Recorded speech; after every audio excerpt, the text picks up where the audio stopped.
Welcome to another episode of Felicitous English. I am 𝐒𝐥𝐿. This is the concluding episode on gold. Why is gold valuable? The simple question comes with a very complex answer. There is no single reason why gold has been seen as an exceptionally luxurious material throughout the human history. Let us discuss the following combinations of reasons. Scarcity. Gold is very difficult to find and extract in the real world. In the late 1800s, any town with a single gold nugget was instantly transformed into a gold rush town.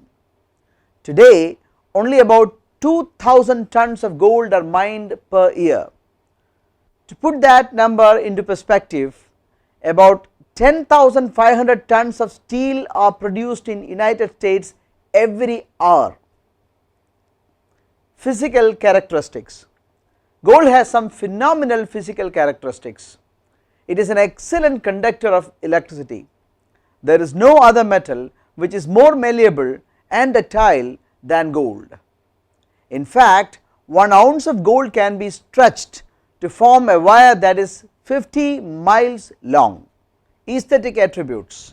One of the simplest reasons why gold is valuable is that it looks cool.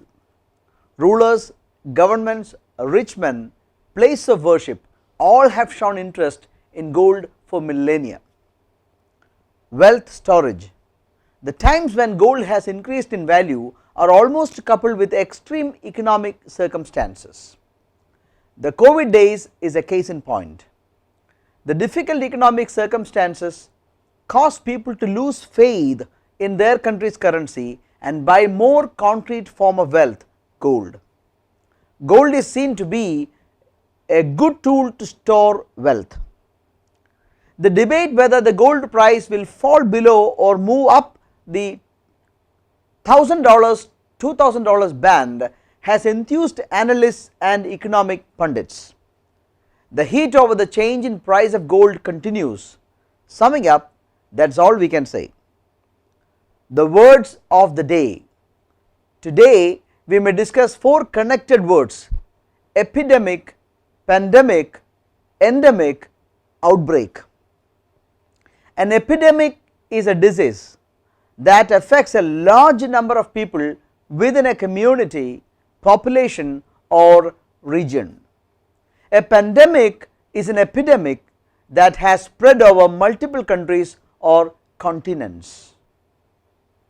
Endemic is something that belongs to a particular people or country. An outbreak is a greater than anticipated increase in the number of endemic cases. It can also be a single case in a new area. If it is not quickly controlled, an outbreak can be an epidemic. The correct English of the day. Is there a difference between may I come in and shall I come in? Both mean the same but are used in different occasions. By asking may I come in, you are seeking permission to go inside.